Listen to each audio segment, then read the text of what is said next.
Why octaves are important.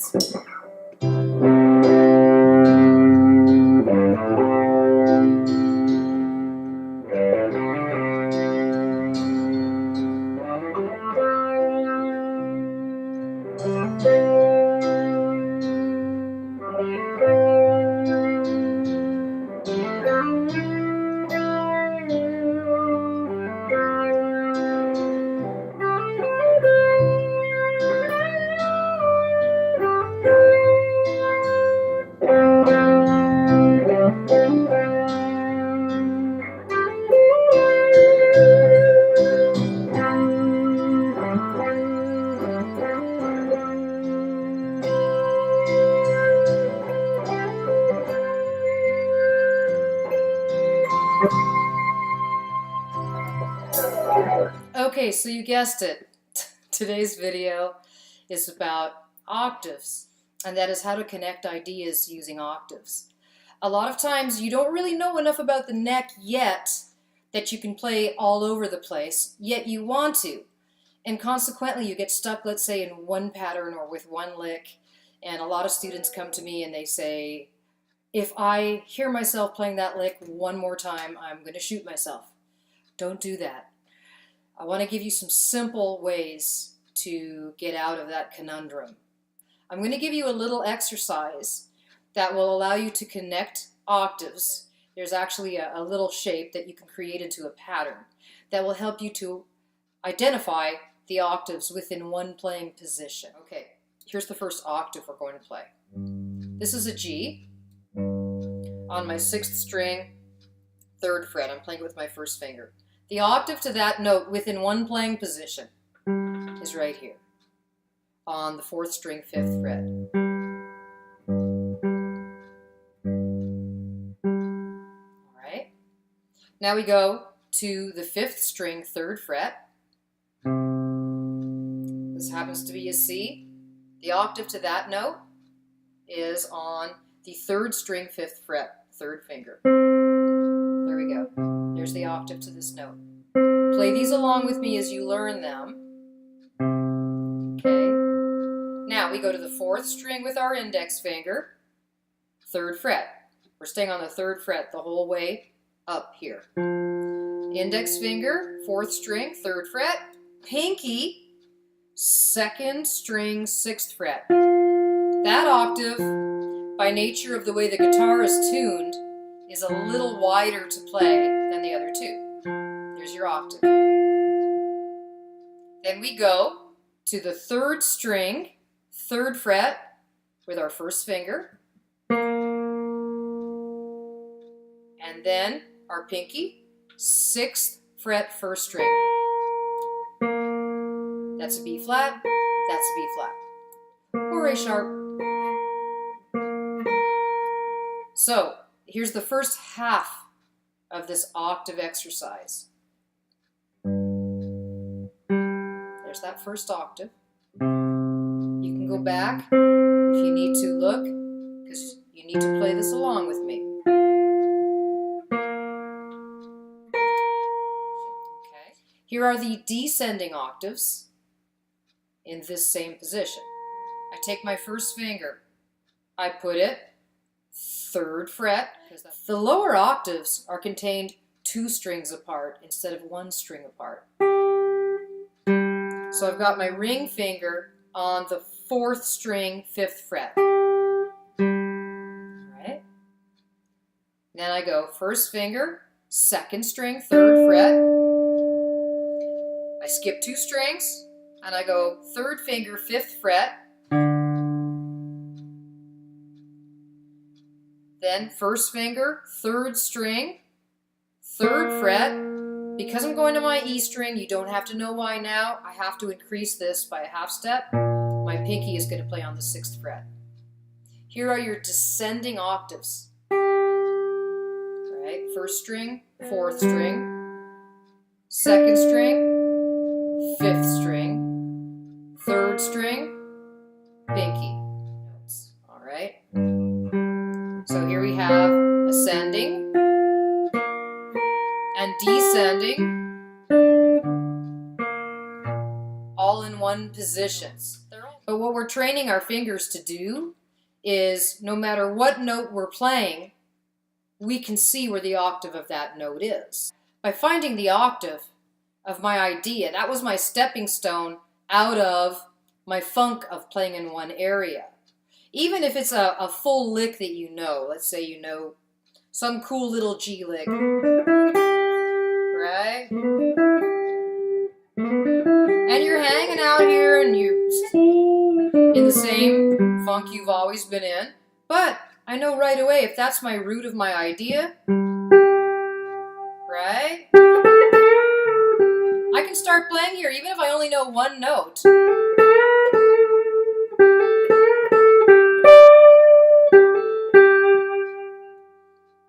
If I need to move around, I know I got this ahead of me, but I know I've also got this behind me. Now, it may seem that I'm doing this very quickly, but the idea is that you're going to sit with the metronome. You're going to practice this octave exercise. If you never used it creatively, it would be an astounding exercise for you because you're going to be string skipping with your right hand, which is always good practice. Right, left divided by the metronome, we've talked about that, improves your tone, improves that sweet spot in the note where your pick strikes the string, where your finger's in the right place at the right time. It's very good for dexterity for your left hand, but it's going to open the neck up to you. Okay, I'm going to count you in. We're going to play it 4 times in a row. 1, 2, 3, 4.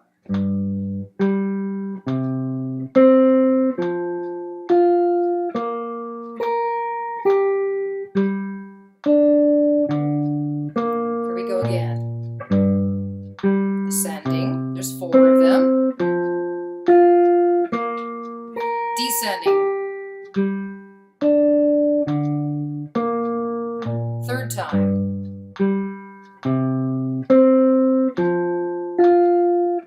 Right. Descending. Ascending. Last time.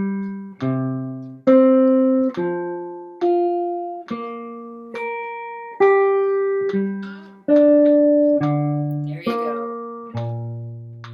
This way. Okay. So here's what I'm doing with my picking. All right. I'm going down, up, down, up, down, up, down, up, up, down, up, down, up, down, down, up. You always want to deliver the pick to the next string that you want to play. Then, like everything I teach you, you learn it in one spot, and then you start moving it up and down the neck.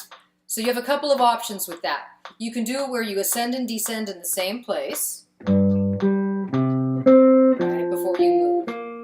So we're playing it. Now I move it, right?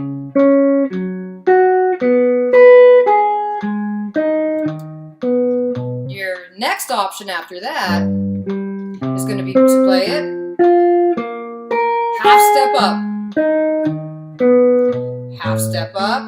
So every time I change direction, I move a half step up.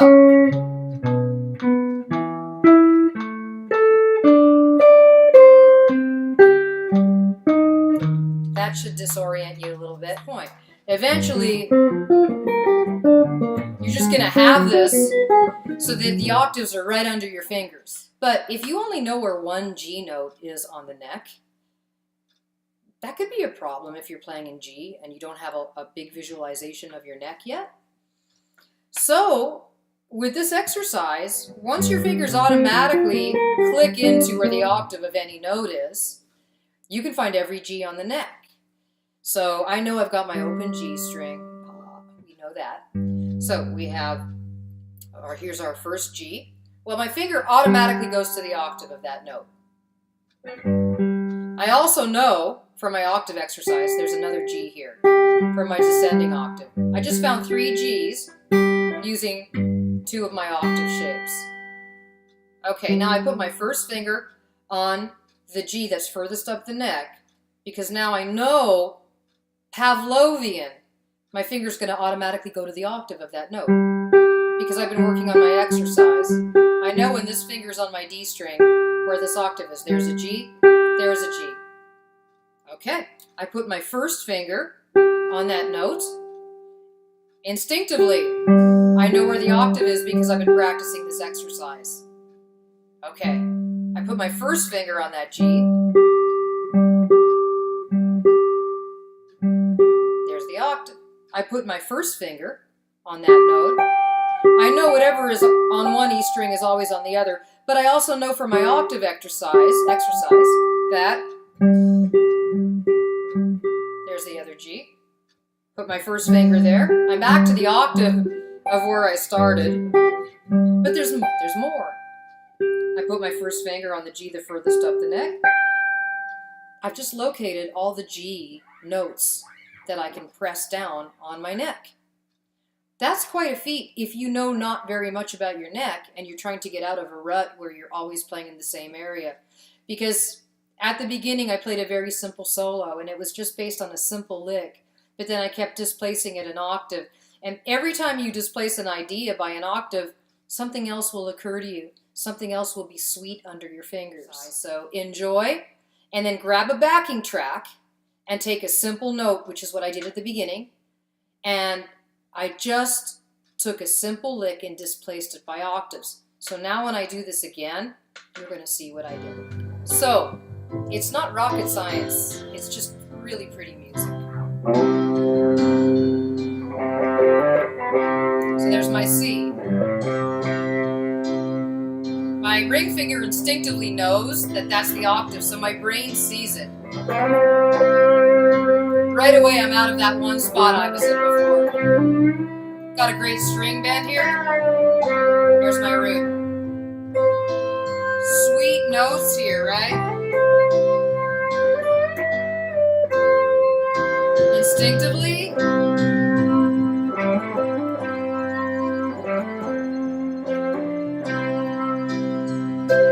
It's going to be a little funky to your B string, but you'll hear it.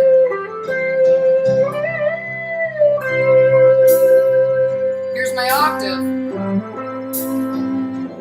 So, I hope that helps you out. Remember, you can go to CarolePellatt.com and you can click on the lessons link. And if you're in Montreal or Phoenix, I would be happy to give you a lesson. If you are somewhere out in cyberspace, I'd be happy to do a Skype lesson with you. All you have to do is click the contact form and let me know that you're interested, and I'll get right back to you. Thank you very much. I also have a donation link on the front page of www.CarolePellatt.com. If you're just watching the videos, you can't get to see me, you appreciate them, you can donate, but you do not have to. I really want you to enjoy the music, move forward, and we'll see you again soon.